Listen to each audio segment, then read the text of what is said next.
Hi, and welcome to the Bruce Channel. I'm Bruce, and we got a lot of stuff today. But first, I saw this and I just thought it was a great way to begin.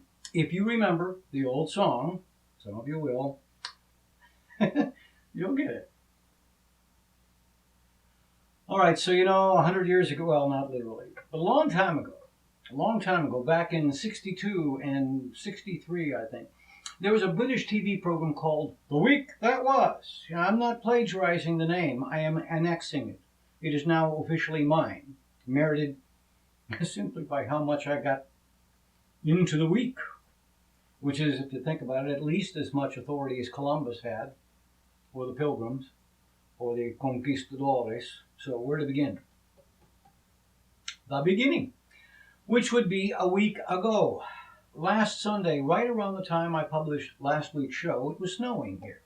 It was expected, it was right on schedule, it accumulated very little, and it stopped snowing by 10:30, and it had melted away fully by noon. It didn't even warrant a mention by the sports guys in the Charlotte football game. Yeah, some kids got to go out for a couple of hours and slide down the hills, and they had great fun. Okay, then Wednesday, we got about the same amount of snow. It came in the afternoon, only snowed for about 2 hours, but it was much colder, so it did cause some traffic issues. And of course, some folks ran to the grocery store. It wasn't a big deal, but there was a minor BAMA. What is a BAMA? You may recall from last year, it is a bread and milk alert. So it did indeed manifest to a little bit. But Wednesday had far bigger drama. I awoke to the furnace being out. My brother said, ouch, yeah. All right, so what happened is the brains on the thing went out, and by mid-afternoon, it had been repaired. Yay. All right, so now, to paraphrase Paul Harvey, you already know the rest of the story. Killing blizzard begins in the middle of the country Thursday, and intense thunderstorms along the Gulf Coast. Here, our forecast was for 8 inches, 18 inches, I didn't know. Snow, freezing rain, sleet, ice, some of all four. I felt a little bit like the world's most interesting man. Now, making it worse, I was in the crosshairs, literally. And, okay, we know that here in the South, yeah, we have BAMAs. Indeed, the monster that this is forecast to be, if not here, but much worse in Washington and Philadelphia, could have been here, like it was in Nashville. Did you see some of these videos? Now, I don't know where this was, but this is the kind of thing that can happen. This is a 4x4. Look at this. Not bad enough of the others. This is a 4x4 moving well enough the hill, and then, four wheels or not, it can't make the crest. And that's it. No more control. Well, that's why we shut down and have BAMAs, bread and milk alerts, here. Because here in North Carolina, we're sometimes called the ice storm capital of the world. So, not only that, but I was in the crosshairs. Exactly in the crosshairs. What do I mean? First, you have to get to know the area. So, Greensboro is here in Guilford County. Winston-Salem is around here in Forsyth County. Asheboro is in Randolph County, and Lexington is here in Davidson County. Okay, now, High Point is here in the southwest corner of Guilford County. But I'm not in the city limits, actually. I'm right on the line between Guilford and Davidson, and halfway between Forsyth and Randolph. Okay? This is Davidson County, and I'm literally on the line. Literally, so keep that in mind. Here is WXII meteorologist Brian Slocum, and Thursday morning, this is the map of Friday's forecast. Do you see where that X is formed? The snow line versus the ice line? The X is formed on top of my house. So all I can do is hope for the better side of the ice line. Now I'm ready. I made my peace with the grocery store. And with this forecast, believe me, everyone was full-throated BAMA. No bread, no milk. The shelves were empty. Not even almond milk. So I was ready. Snow, I don't care. I don't care if it snows, but ice causes power outages. The worst I've been through here was over a week. 2 years ago, several days.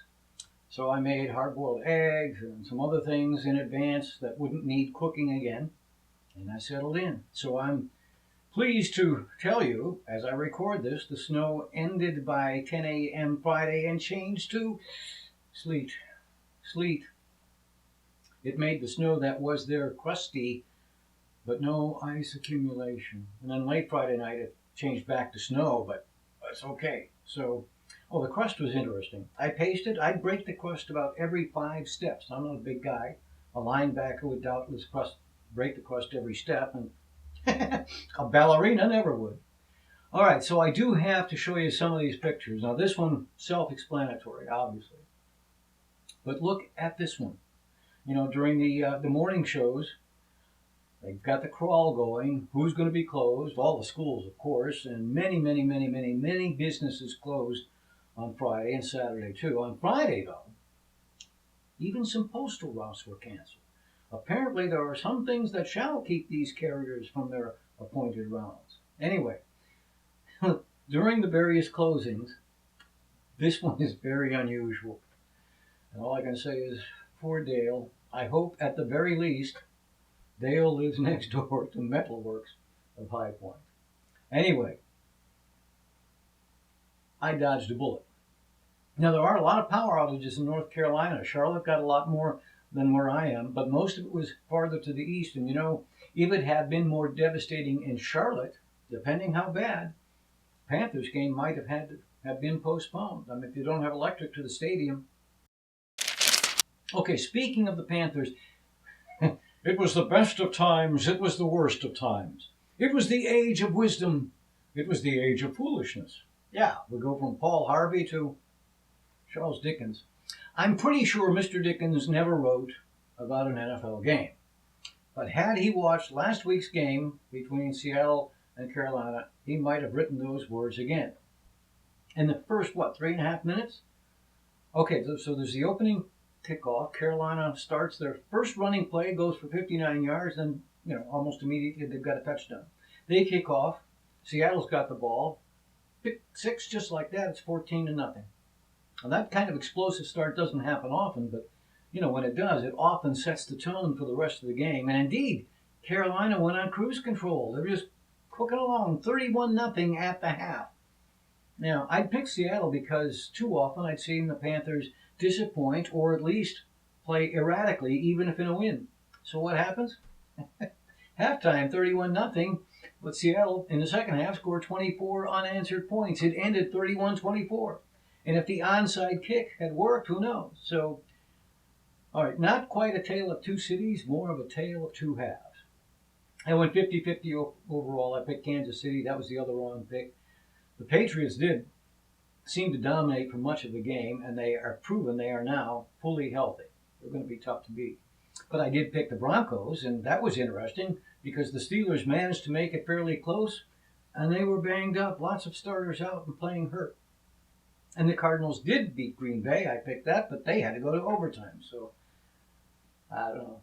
A little bit lucky, maybe. Anyway, this weekend, Sunday's first game is must watch, maybe even record and archive because, it may be the last meeting ever between the two finest quarterbacks of their age, Peyton Manning against Tom Brady. So the Broncos are at home. That's an advantage. But how do you pick against Brady? This one is just about a coin flip. I can't pick against Brady. If 5 or 6 years ago it were Peyton Manning at that age, but he's not. He's not 5 or 6 years younger. So got to go with Brady. And then in the evening, the Cardinals play in Charlotte. Well, the first half of last week showed what the Panthers can do when they are on. But the worst of times, second half shows what they sometimes also do. They provide some doubt. So I have some doubts. They're in my backyard, and it's going to be cold. Not frigid, but nothing like Arizona's heat. Carolina. Okay, I'm not going to say much about the presidential race, except for a couple of unavoidables. The first of those musts, as a friend pointed out, because there has never, ever been a presidential contest like this one, at least not in anyone's living memory, maybe 1860, but because of this contest, although he retired in June, CBS's former Washington bureau chief, Bob Schieffer, has come back part-time now through the inauguration because, he's covered presidential elections for decades. How can he not want to cover this one? Anyway, this week's must. Sarah Palin endorsed Donald Trump on Tuesday. You know, I don't have contempt for her, really. As is true for everyone in the world, she's doing the best she can. I think she demonstrated to everyone's satisfaction that she clearly doesn't have the intellect to be president, nor the intellectual curiosity. But her books and her TV shows, she's earning a living. I got no quarrel with that. If she were serious about being a spokesperson or a candidate, she would have run in 2012, but she didn't. Now, I am cynical of the fact that Ted Cruz was her Tea Party buddy when he ran for the Senate in 2012, and even Glenn Beck now wonders about her authenticity. But what makes me more than a little mad is earlier on that same day, on Tuesday, it was learned that her son had been arrested, domestic battery, being drunk, stuff like that. Okay. Now, he's a veteran. He'd served in Iraq. So she said, war changes people. And that speaking of the returned military, said, they look at him being President Obama, and ask, do you know what we're going through? That is a low blow. And in fact, several veterans groups took issue with her saying that. Look, the president has made several mistakes in his 7 years, and there has never been, nor will there ever be one who doesn't make mistakes. But maybe she should ask the other presidential candidates, especially the Republicans, because, excepting Rand Paul, every one of them is racing to show who is the most bellicose and who's the most willing to bomb the crap out of everybody. I think Senator Paul and the president exactly understand what it is to be facing an enemy, and that's why it's clear that neither one of them wants to send anyone into harm's way unless it's a last resort. By the way, it was announced that the 101st Airborne is deploying to Iraq. So, yeah, they're going to be in harm's way. Okay, the second must mention, I think by now everyone knows Donald Trump's tactics. They're clear, right? First you brag, and then you boast. Or is that redundant? Then you claim something outrageous. You claim an outrageous outcome. There's no clear plan how you're going to achieve that. But you have these outrageous objectives that only someone with powers and abilities far beyond those of mortal men could accomplish. It's true he has not yet claimed he could leap over a tall building in a single bound, but he's still got time. The other part of his modus operandi is to insult his competitors. Early on, given the big bankroll that he's got, Jeb Bush was expected to be the main threat, so Trump calls him low energy. In the first debate, Carly Fiorina does well enough to make it out of the undercard. He calls her ugly. Ben Carson moves up in the polls so close. In some, he was even ahead. So Trump says Carson makes Jeb Bush like the Energizer Bunny.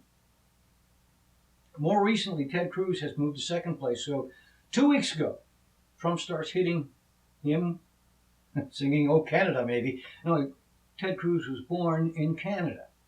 And he's casting doubt on his eligibility. And my immediate thought was, yeah, right, here we go again. My immediate thought was this is a settled issue. His mother, an American, of course, means he's eligible. But two things have since come to my attention. Some professors, among them 2 Harvard professors, say it's not that clear for a couple of reasons. He wasn't born on foreign soil to parents in service of the country, as a soldier or a diplomat would be. And the professors really looked at the language, they parsed it. And the requirement that the president be a natural-born citizen, which I thought was clear, a citizen who was a citizen without going through the naturalization process. But both professors and others say the words born citizen would achieve that, and you don't have to have natural-born citizen. That natural-born means born on our soil. Interesting. I'm not a constitutional scholar. I've even played one on TV, so others will be sifting through this. But the other thing that I didn't know, he was born in 1970 in Canada, but according to an interview his father gave, Ted's parents moved to Canada in 1964, little Teddy arriving in 1970. Pay attention to this.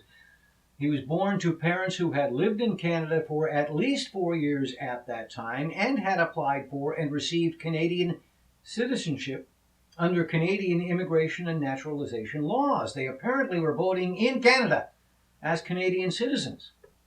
So, though I do believe that Donald Trump is a schemer of the first magnitude, he may actually be right.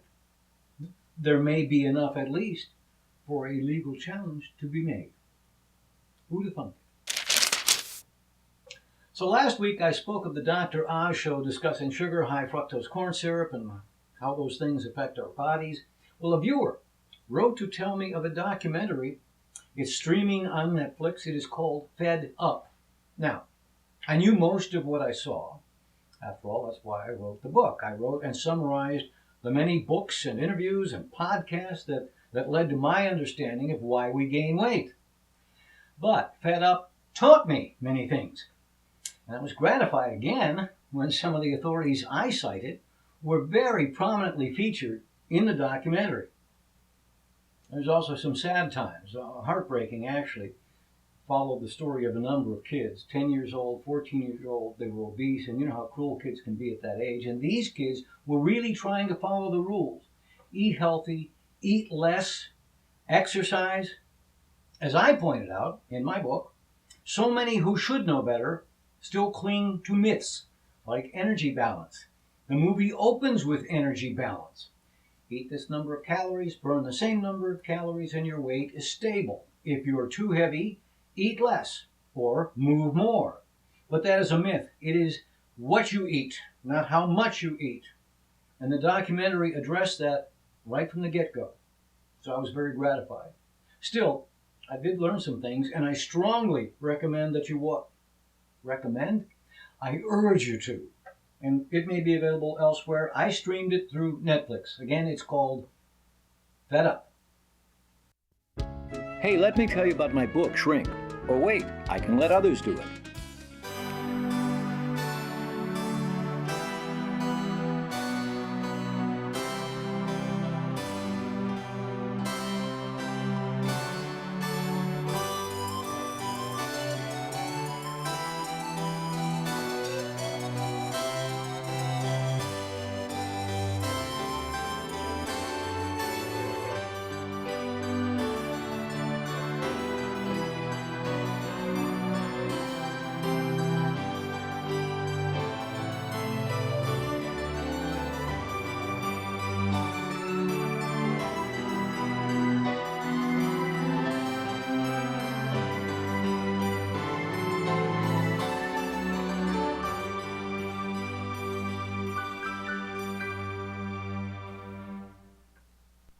Welcome back. So, you can write to us at the Bruce Channel at yahoo.com. You can watch all of our previous episodes at tinyworld.com/Bruce Channel or at our Facebook page. All right, so I've occasionally shown you this day in history as reported by Greensboro's News and Record, which is celebrating 125 years of its existence in one form or another.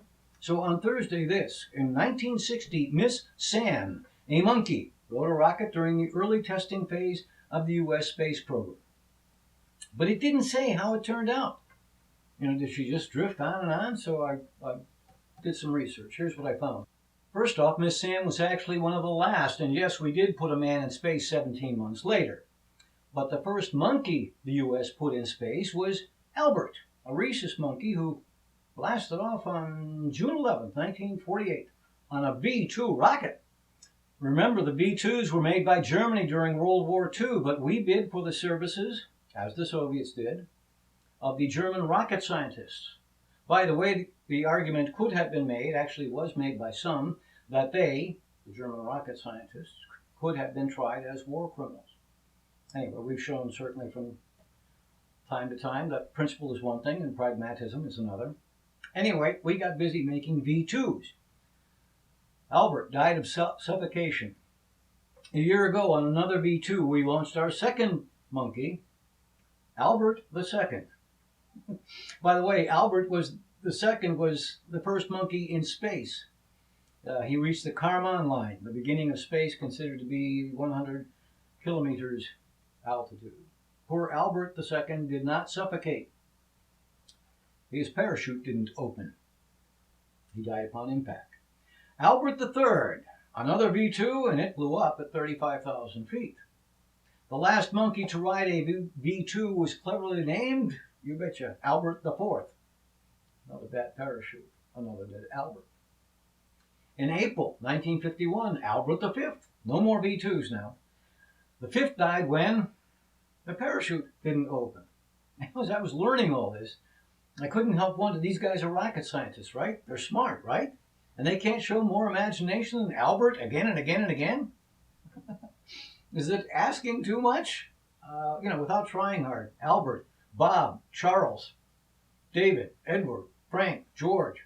On the other hand, I'm right-brained. I'm a lyricist. They're rocket scientists. They're left-brained, and so maybe numbers is all they can do. Or maybe they wanted to prove their scientific cojones. Changing the name might be interpreted as an attempt to change their luck.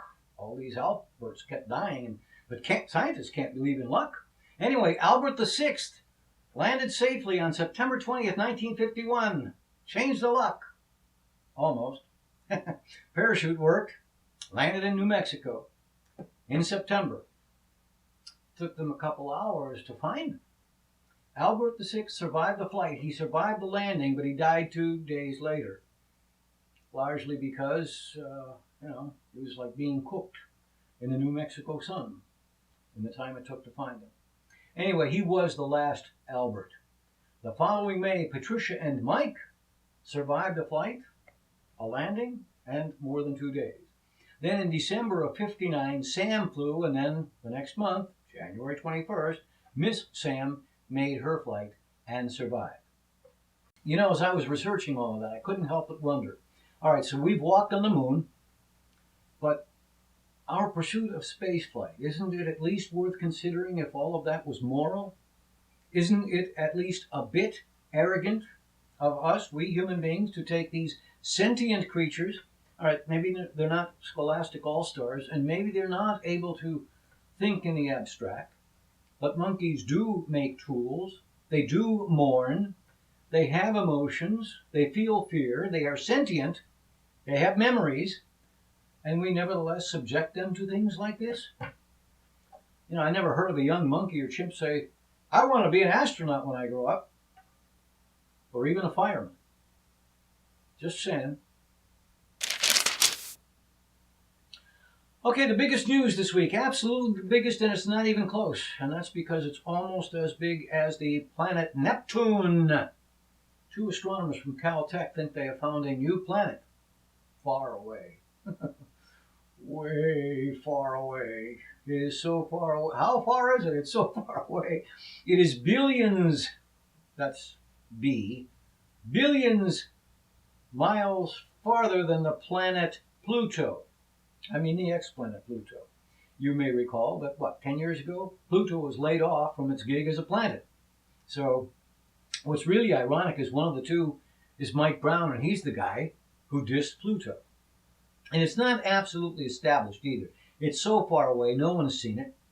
It's merely there based on computer modeling and gravity, and looks like something is influencing, and they do things like that. And I'm a right-brainer. So they do things that completely escape my comprehension. Anyway, it's there. It's way big. It's way far. And it's so far out that 1 year, that is one revolution around the sun, takes 10,000 to 20,000 Earth years. But here's what I don't understand. This thing is huge, right? And it's moving through space. It's probably moving fast, although that is a relative term. But it's likely more than a mile or two an hour, right? So it's huge. It's got momentum. And even if it's gaseous, how can the sun exert enough gravity on something that big and that far? Okay, comets go way far, but they're light. This huge thing, why wouldn't it just slip out? Break the string, so to speak, and keep going in a straight line. Oh, one last thing. As discoverers, if it's proven to be true, presumably they will get to name it. For now, they are calling it Planet 9. Almost imaginative as the rocket scientists. Planet 9. Now, in English, we call Mars, Mars. In Germany, they call planet, planet. They call Mars, Mars. So will they call it by the name it's given? Will they call it Planet 9? And then think to themselves, Planet No? Nein, mein Führer. Okay, despite the cold temps some of us are facing, it is official. 2015 became the hottest year on record. Of course, you had to go all the way back to 2014 to find the previous hottest year in recorded history. As I hope we all know, weather is today and tomorrow and next week, and climate is a whole different thing. 3 notes. 1, 2015 not only was the hottest, but it broke the record by a lot. 2, the year 2000 through 2015 is a total of 16 years. Guess what? 15 of the 16 hottest years ever on record have been since 2000. The exception? 1998 is the other one. So if 1999 hadn't gotten in the way, it might be 17 in a row. 3, 2015's being the hottest ever, by a lot, was announced on Wednesday. But it had been anticipated. It was thought that it would go down as the hottest ever. It just needed some serious computing to crunch all the worldwide data from last year. They couldn't begin until the end of the year. So it really wasn't a surprise, although by how much was a surprise. Now, they are in a minority, but there are climate change skeptics. And on Tuesday, the day before the announcement, Australian Bob Carter died at age 73. I wonder if he would have found it persuasive. Or again, was expected. Maybe he just didn't want to find out for sure. But I bring it up to you because, are you familiar with the Heartland Institute? It is a Chicago-based conservative libertarian think tank. It was founded in 1984. 20 years ago, the Heartland Institute partnered with Marlboro, the manufacturer of Marlboro, Philip Morris, to question and maybe deny the effects of second-hand smoke and to help lobby against smoking bans. Make what you will of that. But personally, I now find it hard to respect their objectivity. Why bring it up? Because in 2012, it was learned that the Heartland Institute was paying Bob Carter over $1,600 a month. Now, he denied that the payments bought his opinion on climate change. Indeed, he denied his opinion could be bought. Fair enough. I don't recall is legally a legitimate way to avoid responding to a question in court because it can never be known what's in one's heart. So he made his denial. Okay, I cannot know. Nevertheless, a payment was made, and Heartland Institute had this payment program, quote, to pay high-profile individuals who regularly and publicly counter the alarmist message being that of climate change. I cannot know what was in his heart. I also can't know if now he's warmer. Okay, so years ago, the Righteous Brothers had a hit with Rock and Roll Heaven, and I certainly performed it often enough back in the day. Well, as you likely know, Glenn Frey, one of the founders, indeed one of the linchpins of the Eagles, went to Rock and Roll Heaven on Monday. And I've done some other Eagles songs over the years. I remember when I was touring, the bass player told me that one of the very first things he did after leaving the Marine Corps was, with full intent, he went to go stand on a corner in Winslow, Arizona. And of course that line is from the Eagles' first hit, Take It Easy. Frey co-wrote Take It Easy with Jackson Browne. According to Frey, the song was already done, just about finished. He only contributed the one line, such a fine sight to see. It's a girl, my lord, in a flatbed Ford slowing down to look at me. Doesn't get much better than that. I've also performed Desperado. He didn't sing that, he co-wrote it. I performed that one a lot, and another one of my favorites was Lion Eyes. Well, they got a hell of a band. Band. Finally this, on last week's show, I described the difficulty I had getting the avocado's pajamas off. Well, thanks to a viewer, I was directed to what the problem was, although it does turn out to be somewhat complex. But the problem I had, it wasn't ripe. And I'm thinking, what? It wasn't ripe? Then why were they selling it? Turns out it's more like bananas than apples. And although everybody knows about bananas, many stores have ripeness guides. Why don't they do that for avocado? Oh, and there are also many varieties of avocado, so purely looking at color doesn't help. So what kind do I have? Anyway, after Googling and finding lots of answers on ripeness, most of them coalesced around this. Squeeze it. It shouldn't be mushy, but if it's hard, it isn't ready. If it's hard, it will often soften after maybe 3 or 4 days, but that's at room temperature. If you refrigerate it, it keeps it from ripening. The other test? Peel back this brown, not the button, not the button on the stem. Get rid of that. This, peel that back. If it is green, it is ripe. If it is brown, it is past ripe. And if you can't peel it back, it's not yet ripe. So I went back, tried to make that wrap thingy with the romaine lettuce again, and you know what? It worked. That's also what I made along with the hard-boiled eggs in case the power did go out. So, have yourself a merry avocado.